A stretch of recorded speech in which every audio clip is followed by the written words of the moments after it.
All right. Welcome, everyone. I don't have anything like detailed planned, but I want to walk through Optimizer, just a couple things that I have found interesting recently. And I want to talk broadly about what we're doing with, because I think it's an interesting case study for what is otherwise a challenging account. And then maybe just, I don't know, I'll show you guys some of this cool AI chatbot stuff that I've been working with. So let me share my screen. Avery mentioned that he's going to try and get a demo for Optimizer. We should definitely It's scheduled for next week. Scheduled. Excellent. Avery, the 15th, you said? Yeah. Is that Yeah, bad? we should. Let's not do that. Whatever. We'll Is that talk. Christmas? Okay, fine. Oh, it's the 15th. Yeah, I'll switch it. Fine. It's Christmas. Okay, so Optimizer is a tool that we've been customers of for 100 years and probably haven't used very often. It was started by Fred Valleys, who is a former Googler. He wrote all those books that we make you guys read. And part of it is we're customers because we like to be nice to Fred. So it's an optimization tool, as the name would suggest.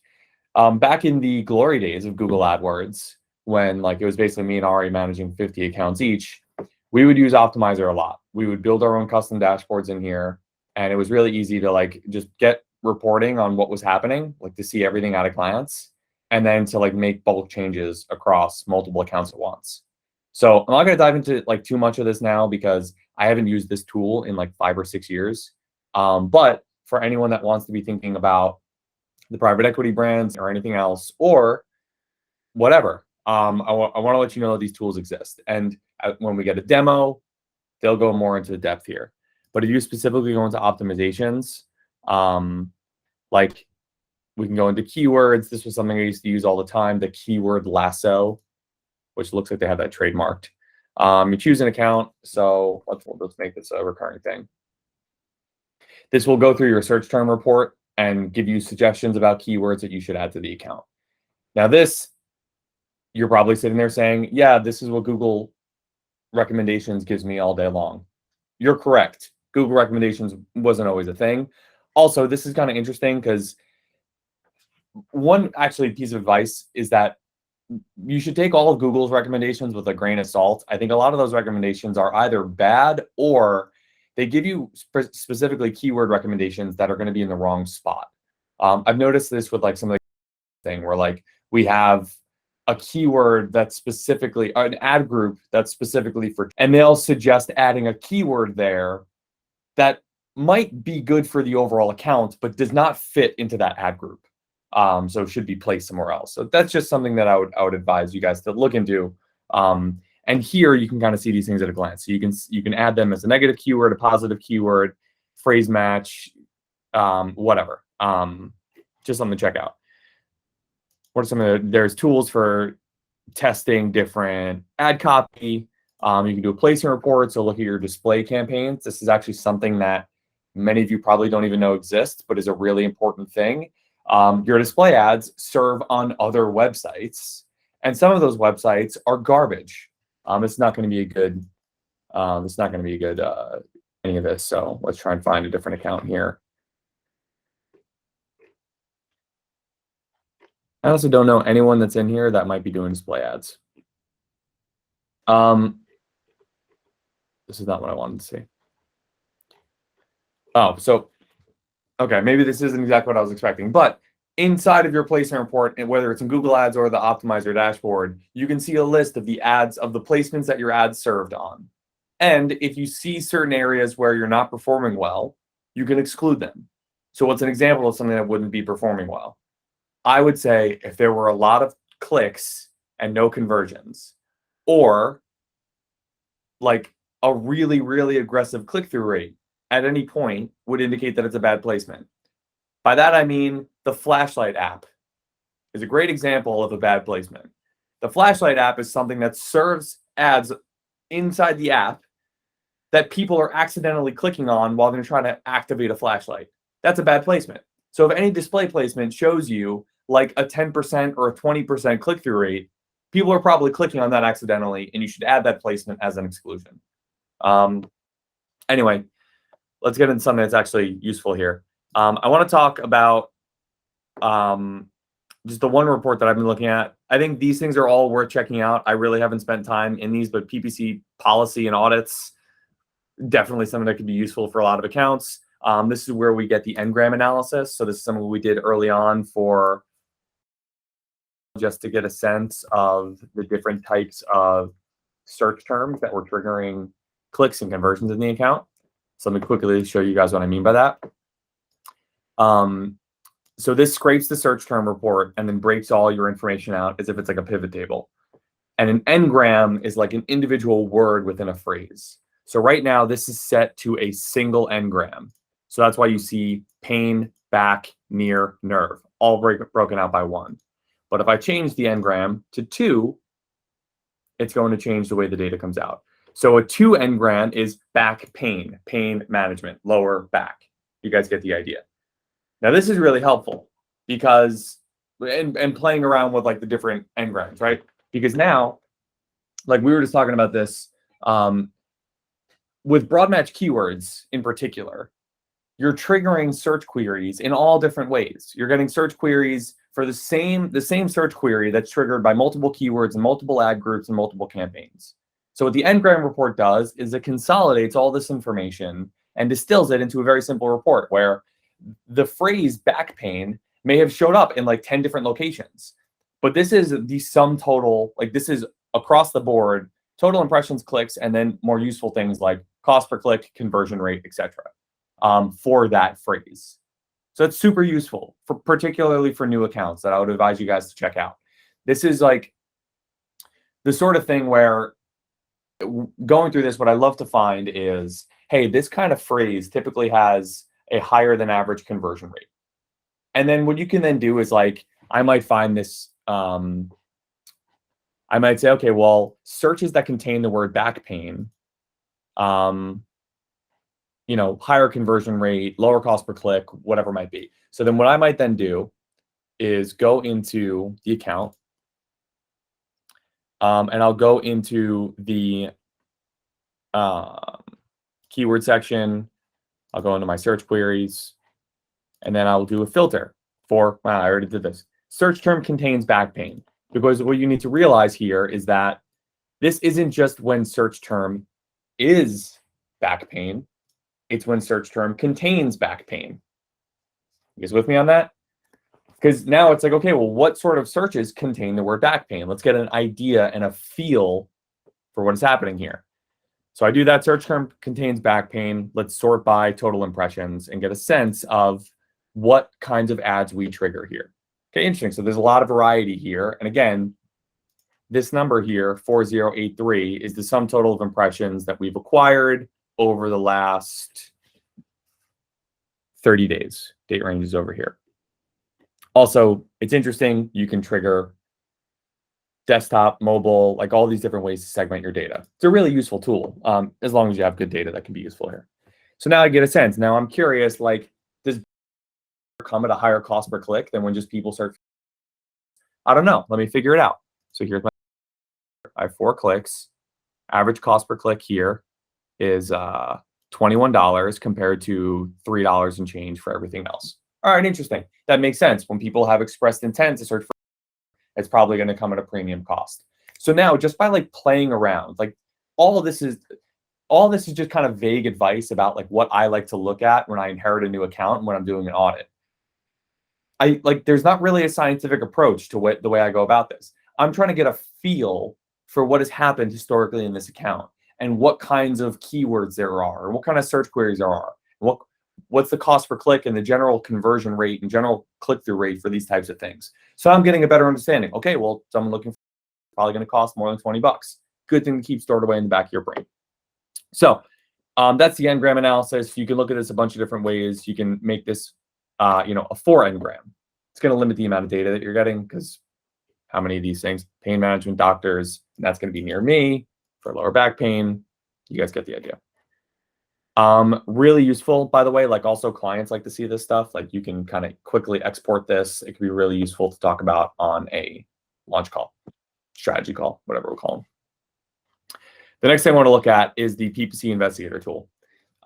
This was particularly helpful in devising our strategy and our narrative for what we brought to the client. I'm going to start with this. This was our strategy deck that we presented. Let me do the slideshow here so I actually show through. So now what's complicated about this account is twofold. One is that there's not great conversion tracking because anything in the medical space is going to be complicated. They would use a CRM system that does not allow you to capture the GCLID. So that's number one. Number two is that they have, they can only service certain types of patients based on their insurance. So two people might look very similar. You know, they might have the same, they might live in the same neighborhood, they might be the same age, all the characteristics are the same. They might be searching for the exact same search term, but one of them works for a company that offers insurance that takes, and the other one does not, and is therefore a bad lead. So what we need to do is build a marketing strategy that does multiple things. Number one, get us in front of people who are likely interested in pain management. That's number one. That's hard for any account. But we need to do that given number two, which is given a world where only a certain amount of leads are actually going to be qualified for us because of their insurance, which is complicated. And number three is that we need to optimize this account with the lack of clean conversion data. So like this is difficult on so many different levels. Also, the number four thing here is anything in the healthcare field, even loosely related to healthcare, cannot do retargeting on Google. Google doesn't want to touch anything near HIPAA violations or whatever with personal identifiable information. So whether you're an actual doctor or a dentist, or even if you're selling shoe inserts that help relieve foot pain, you will not be able to track retargeting audiences.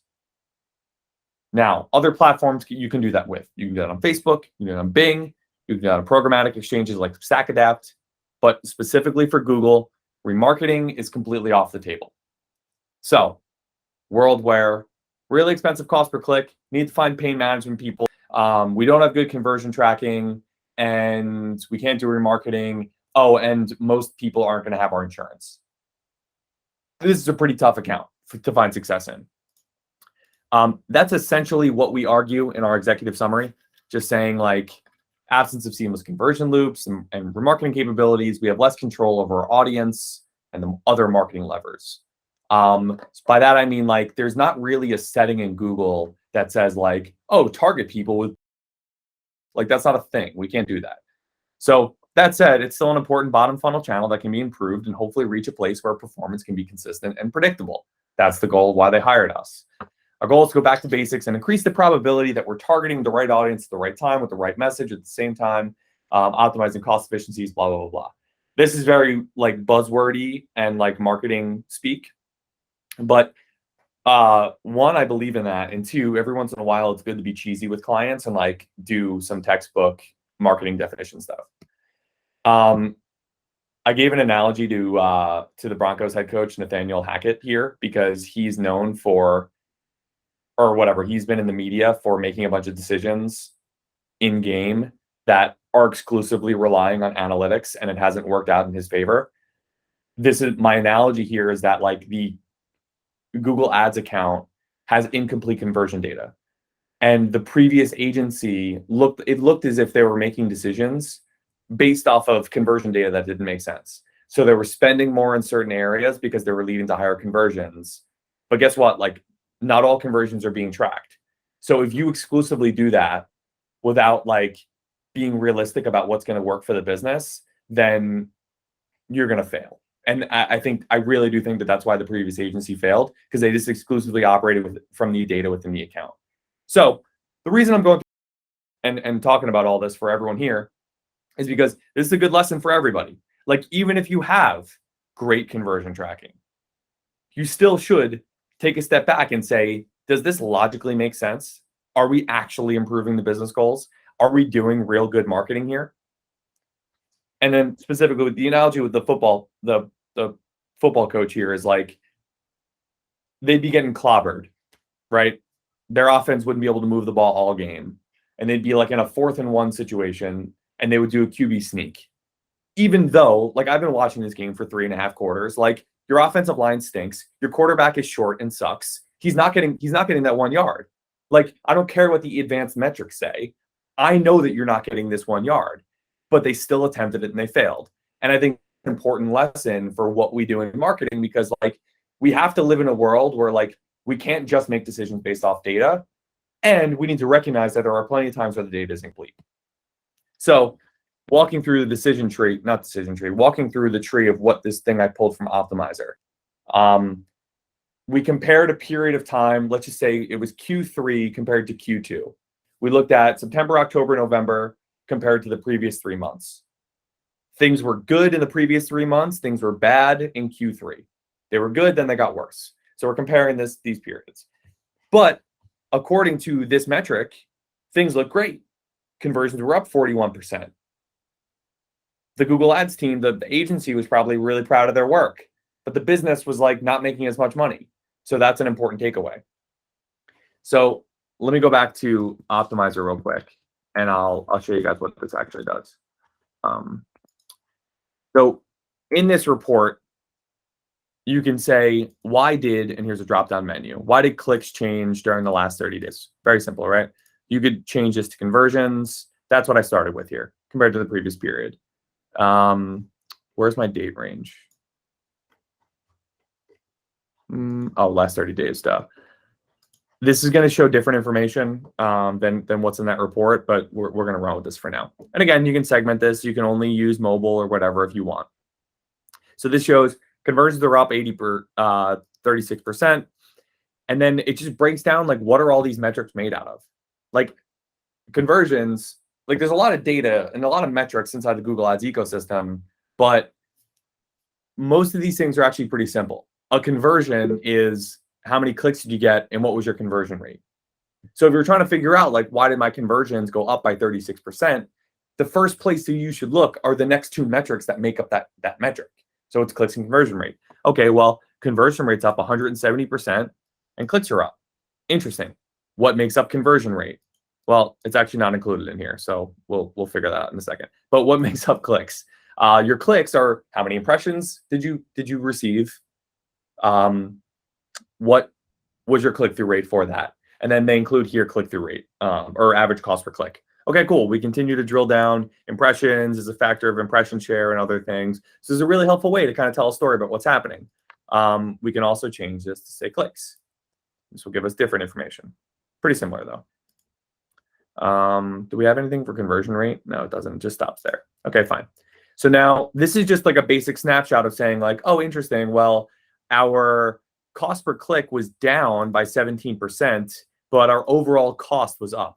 So at a glance, this is a very helpful visualization to get an understanding about the different metrics, how they work together, and what has significantly changed period over period.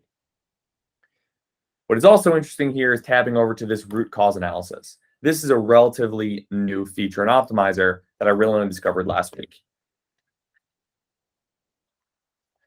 Instead of just saying at a high level, what's the change in clicks, this will look at the top movers for this category, this primary metric that you're looking at. So if we're saying, what's the biggest mover in conversions? This will say, what has been driving more conversions over the last 30 days? And then down here, where did we see the biggest retreat of conversions? That's not English. Where did the most amount of conversions drop?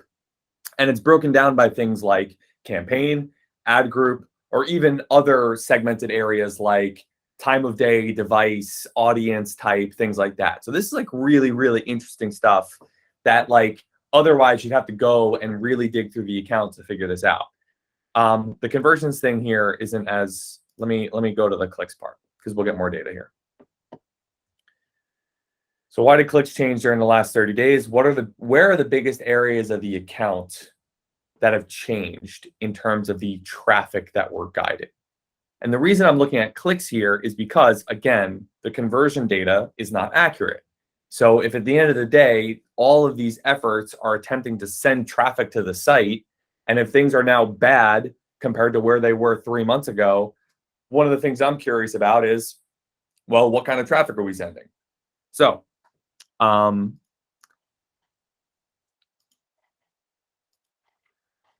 where are we spending less? Well, we're getting a lot fewer clicks, 50% fewer clicks. These are things that I would consider pretty bottom funnel.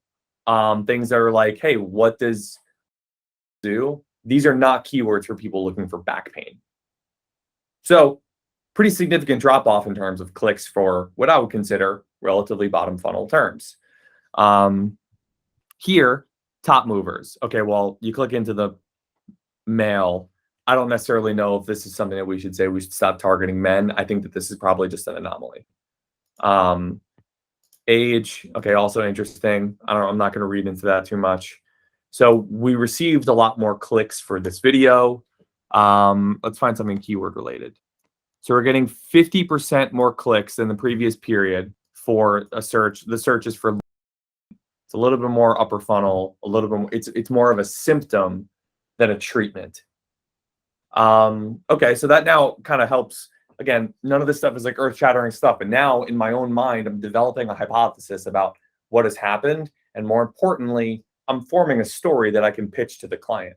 Like, we dug through all this data, and this is what this is how we're interpreting what's happening in the account. And then here's the recommendations for next steps. What I found useful about this is I literally just took screenshots of this and put all of this into my presentation. So again, coming back here, what I walked through on the presentation was just saying, hey, this seems good, but it's not fully accurate. Again, by now, the client knows all this stuff, but we're just reiterating it. Generally, if clicks decrease by 50%, that's a huge red flag in the account. Doesn't matter if your conversion tracking is accurate or not. You typically don't want to see a massive decrease in your amount of traffic. And then this level, it's really just showing, it's what you would expect. They had stopped doing a lot of YouTube and display. So you would expect an increase in click-through rate, you'd expect a decrease in cost per click, and you expect a big decrease in your overall amount of impressions. That's just what happens when they shut off their YouTube ads. So that's neither good nor bad, that just is. And then here, looking at search query volume, this is basically saying, like, what are the different, how many different search queries did we bid on? Meaning, like, going back to the Ngram example,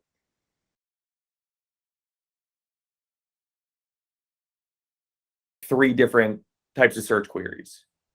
They're all triggered by the same keyword. If you have more search query volume, it means you have more variety in your search queries. So the insight here was that we've doubled our search query volume, meaning we're probably bidding on more broad match keywords, and we're reaching a larger variety of users. It's possible then that perhaps we moved away from some of the bottom funnel keywords. I don't know, just a theory. You guys have any questions about this? I've been talking for like 30 minutes at this point and haven't given anyone a chance to make a comment or a question. Okay. Nothing. All right, good. So, then I just dropped in this information. Like, best way to make a good report, a good presentation for a client is to use as many screenshots as possible. Make sure it looks good. Don't just drop crap onto the slides, but this is like formatted nicely. So I put that here.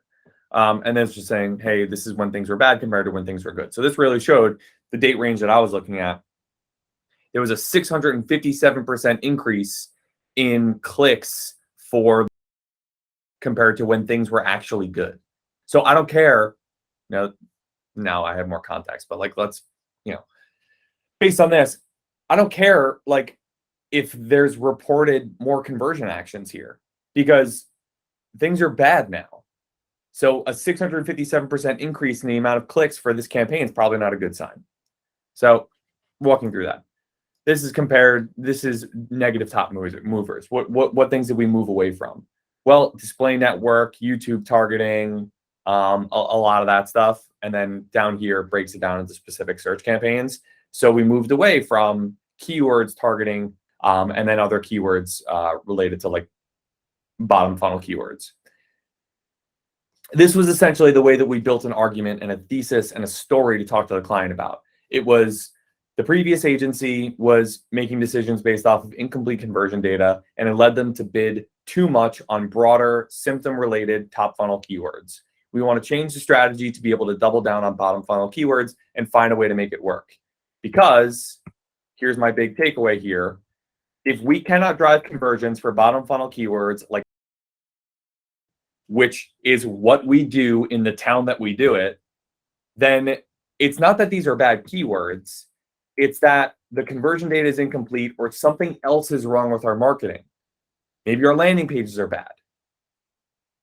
Maybe it's something else. I really have no idea. But if you have a good keyword, like, and it's not converting, it doesn't mean that you should turn off the keyword. It means that you should look externally to figure out what else is going on. And this is similar. I mean, we're talking about like it's, hey, we have to try and figure out how to make our bottom funnel keywords profitable. Like if this is the keyword describing the service that we provide, let's try and acquire traffic that way first. And if it doesn't work, then we can make a move from there. We made a bunch of other suggestions here, custom intent targeting, pitched a overall media plan, whatever. Basically, that's where I would, and I think just like the main reason I wanted to talk about this is because it is challenging. We have all these odds stacked against us. So now we're trying to make decisions based off of probabilistic data, which in a way is not a bad thing because it forces us to think more creatively about what's going to drive business results. So we know, and the grain of salt there is like they do get leads for people searching for back pain. We don't want to just turn those keywords off. There has to be a balance. So what we're trying to do right now in the account is be pretty methodical to make very small changes to the account to structure campaigns based off of where we think they fall in the funnel. So like a broader search for shouldn't really be in the same keyword as someone searching for, because we want to change bidding strategies and things like that. So we want to make some very, very small changes to the way that the ads are structured.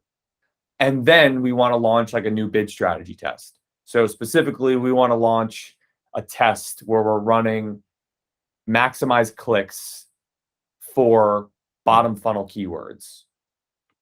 The thought there is that it'll reduce the cost per click. And since they're targeted, they're good keywords, people searching then should be good quality users.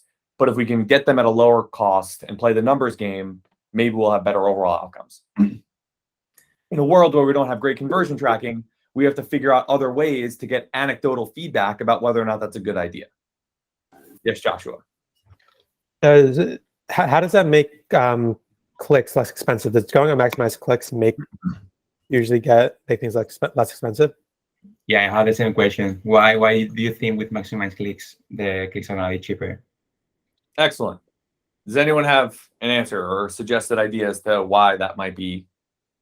I think because the most expensive clicks are the ones that have, the most intent, correct? But I also think that with maximize clicks, the CPCs could be higher because of the competition. So I don't know.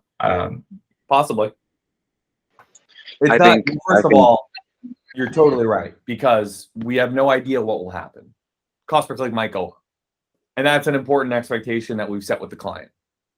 The analogy here that we went, and by the way, the goal of maximize clicks is not to reduce CPC. Right. We expect it to be one of the outcomes that we see. And that's an important takeaway, especially as we talk about like any bidding strategy. The goal of that bidding strategy is exactly what it's called. So like, it sounds so ridiculous, but Joshua, what is the goal of the maximize bidding strategy? Algorithm, whatever. For which one? Anything. Oh, well, like maximize conversions would be to get the most conversions. Get the most conversions. So maximize clicks. Yeah. Get the most amount of clicks, right? So if you're now saying get the most amount of clicks, and you have a set budget, it's going to try and figure out how to get the most amount of clicks. Sounds stupid. I know. I'm like repeating myself. But the analogy here that I want to give is like, let's say I handed you $100 and we showed up to a farmer's market. And I said, I don't care what you come back with. Get me the most amount of things. What would you go and look for? You get the cheapest thing. You would look for the cheapest things. And you come back with a bunch of crap, probably. Like tchotchkes, stupid things, nothing of value. But now let's say I changed that. I changed my prompt where I said, we're at the farmer's market. Here's $100. Get the most amount of healthy things. Now, you might come back with fewer overall things, but still a lot of them. But at least it'll be, hey, you know, turns out like carrots were pretty cheap. So here's like a shit ton of carrots. Awesome. Now you've achieved the goal. Now, the analogy back to Google here is like, that's where you get control over keywords and in a non-healthcare account, audience targeting. Yeah. So we just literally, Bridget and I just launched a new Max Clicks campaign. Not to say that this is the only thing that we're doing in any account these days, but it is it is kind of the flavor of the week. We launched a Max Clicks campaign that is exclusively targeting retargeting audiences and similar audiences of previous customers. So that is basically like showing up to a farmer's market and say, go get the healthy stuff. Don't just get the crap. You're guiding it. You're adding a framework of limitations around a kind of crap that the child will bring back.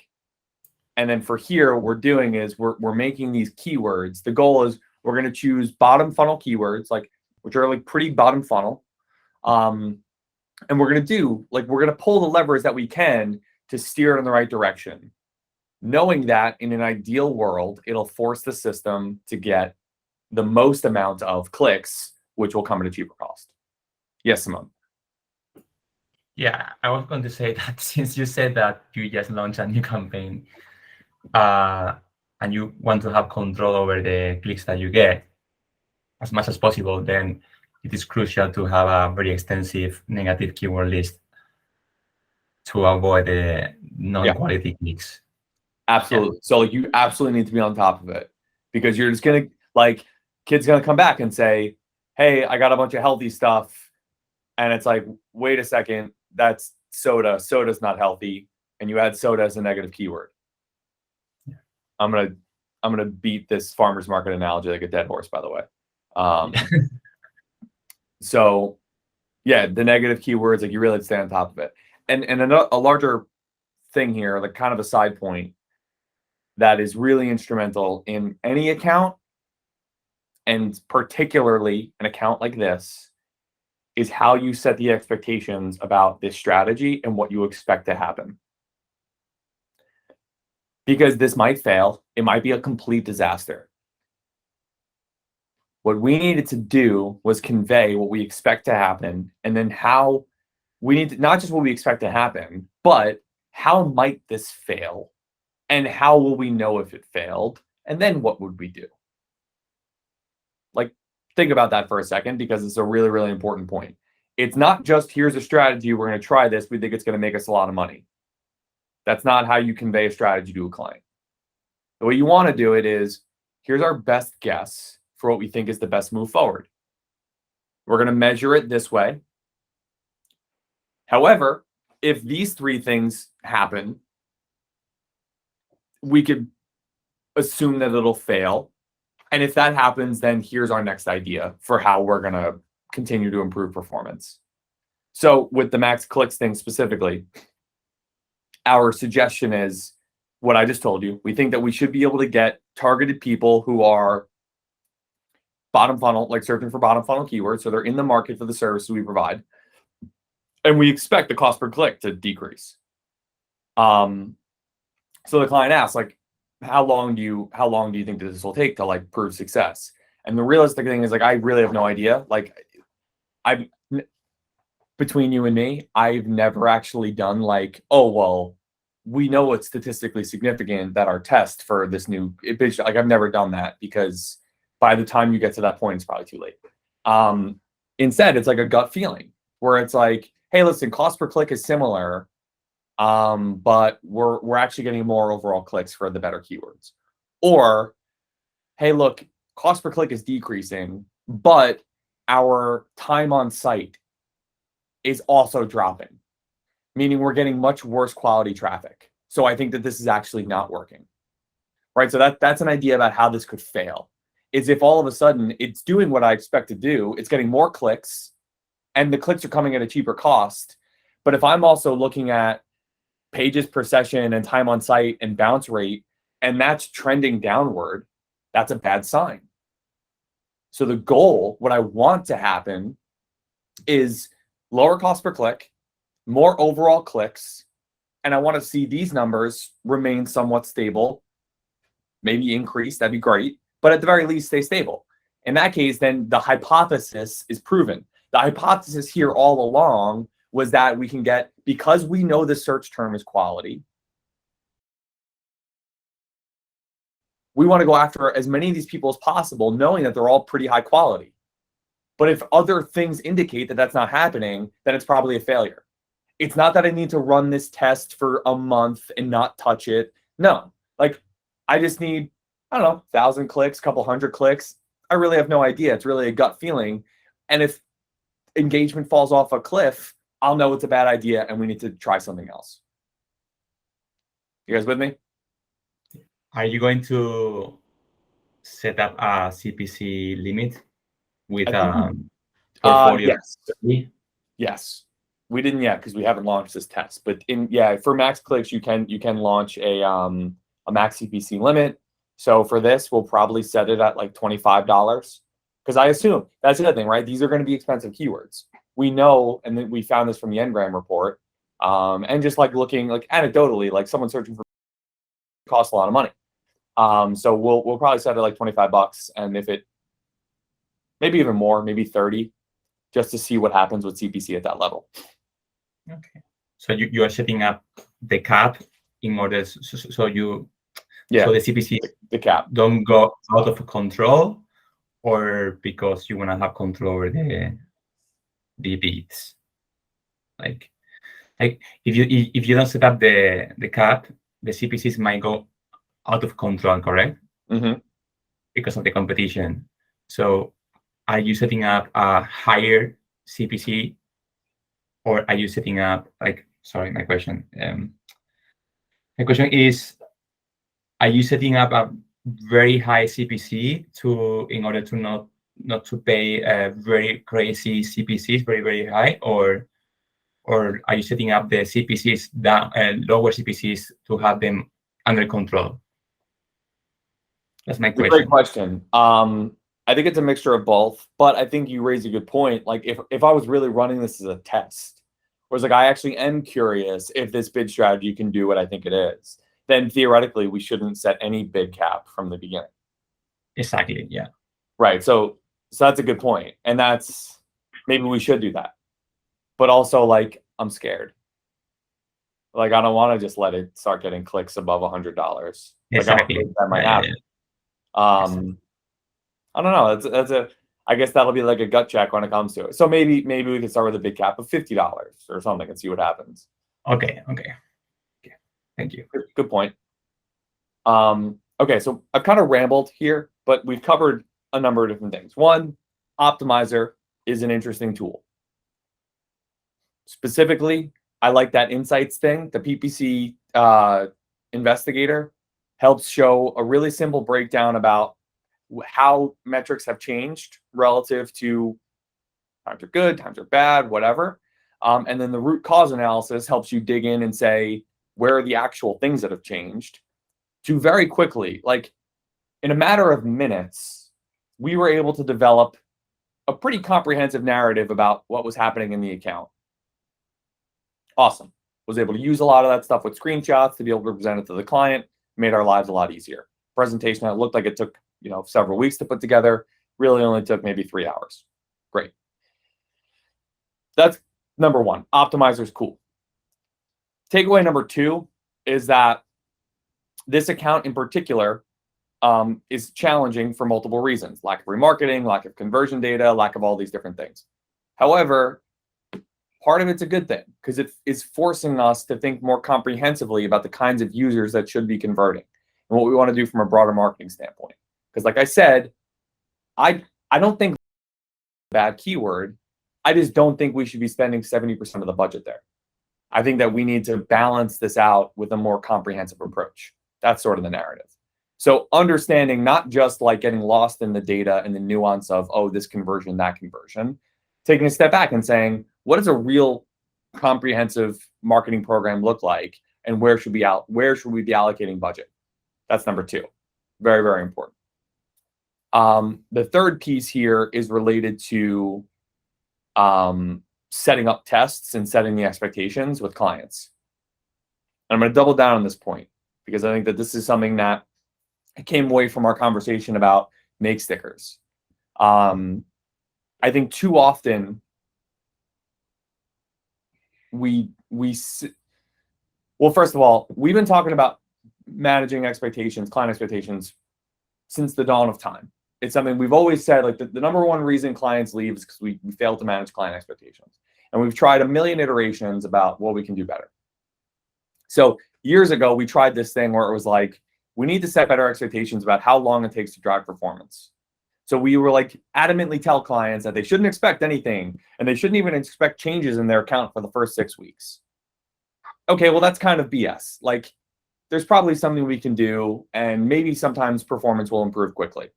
So never, always, never, never with that stuff. That's when we started doing like the quick wins analysis. That's when whatever, stuff like that came out of that, right? So now we're in this world where things can happen, but how do we kind of frame expectations for down the road? I think we got to a place then where we talk about the concept of testing, where it's like, oh, we're going to keep testing a new thing. And then if that doesn't work, we're going to test a new thing. And in theory, that sounds great, but I think we fail to really convey that in practice. Because when you just say that to a client, they often think that you're just constantly throwing spaghetti at the wall.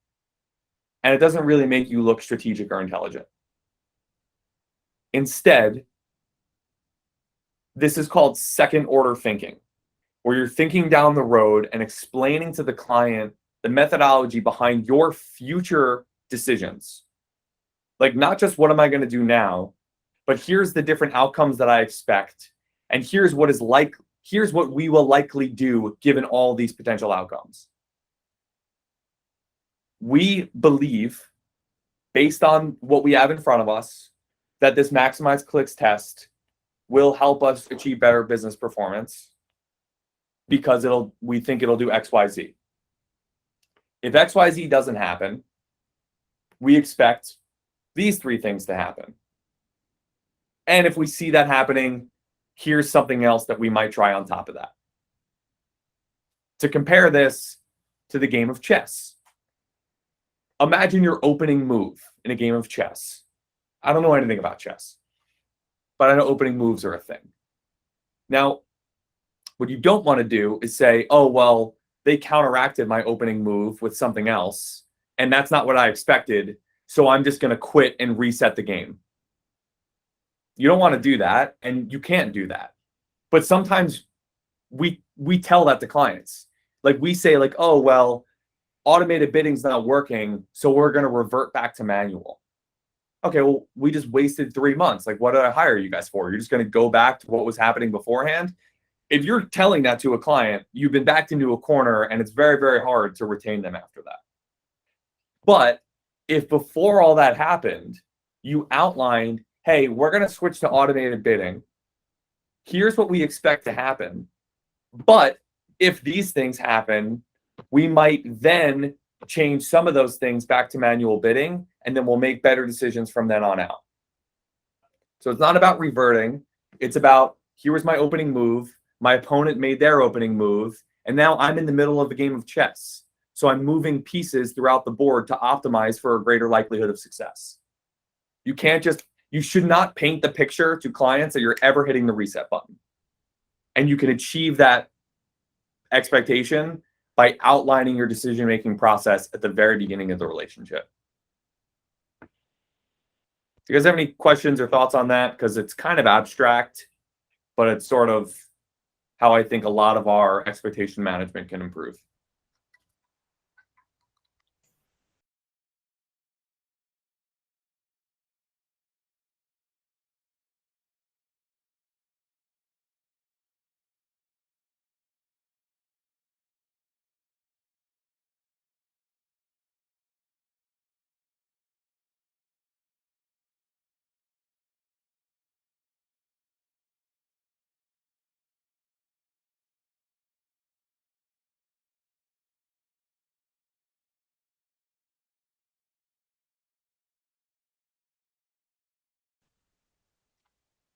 I'm going to assume not. All right. We're going to wrap up in a few minutes. But the last thing I want to do is brag about the 4 pages of ad copy that I wrote in 3 minutes, thanks to GPT-3. So this is what I posted about in Slack. This was just launched over a week ago. It's been in the works for many years by a company called OpenAI. I wrote about this in that blog post about Midjourney like 2 months ago. So I won't go into this whole thing now. But this is like a revolutionary thing because you can just talk to this chatbot and it works as if you're like Slacking with a colleague, and it just gives you all the information that you would ever want. So somebody give me an example of a client. HVAC and plumbing. What's that? HVAC and plumbing. Where? What's the name of the company? Where are they located? Apollo, Cincinnati. Apollo is the name of an HVAC and plumbing company located in Cincinnati. Please write 5 headlines that we can use in our Google search. Damn it. The problem that this thing is totally blown up and gone viral that like their servers keep crashing. Patrick, just try it again. Yeah, it usually is going. There you go. This is amazing. Wow. Like this thing Optimizer knows just about like combined. this thing knows about like the character limit and everything. So we were trying to play around with that yesterday. You can get the character limit, but you can only do it for individual queries at a time. So if I were to say write 1 headline with no more than 30 characters, it will comply. But if we were trying to get it to do like 5 headlines at once and it wasn't working for whatever. Most of them were short. Most of them were good, but some of them were coming in at 40 characters. Usually it doesn't take this long.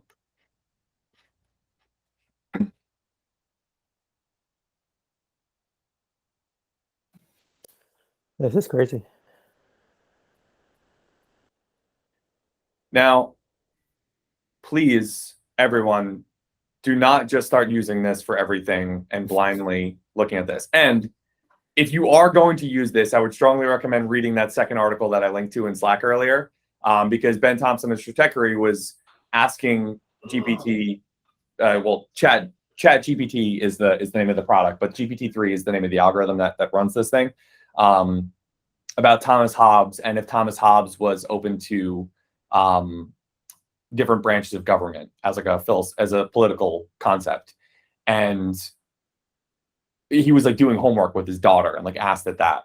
And like GPT-3 like gave information that was like totally wrong. It actually gave John Locke's argument as if it was Thomas Hobbes, which is the opposite argument. The thing with this, and this is why it's so fascinating, and I'm super interested in this, because this is all probabilistic outcomes. 99% of like all of human beings' interactions with computers over the last 100 years have been deterministic. meaning like every time I punch in a calculation into this calculator, it gives me the exact same thing and it's completely correct. And if it doesn't know the answer, it tells me it doesn't know the answer. Machine learning algorithms do not do that. Machine learning algorithms will always give you an answer, but sometimes they'll be wrong, which is sort of a larger symbolism for like attribution modeling and automated bidding and all these different things. That none of these things are perfect. They can just get better over time. Probabilistic information. So with the Thomas Hobbes example, it was confident in the answer, even though it was dead wrong. And that is why so many people are struggling with using machine learning, particularly for marketing purposes. That's why so many people are against automation, the whole thing. But if you go through this and comb through this material, knowing that it was written by something that will be confident if it's completely incorrect, then you can actually do something that's really interesting. Isaac was like asking it yesterday to like, he presented 3 different characters of a fiction novel and gave them some characteristics about this character is anxious, this character is aggressive, but has a great vocabulary. Can you write a couple of lines of dialogue for each of these characters? And it came out and was like wildly impressive. So like really awesome tool. I basically wrote like a bunch of ad copy for using this tool in about 7 minutes. So I would encourage you guys to play around with this. I think it's really cool. I was asking questions about Excel before, and it gave me some good information. So this will probably replace Google within the next 18 months. Just a thought.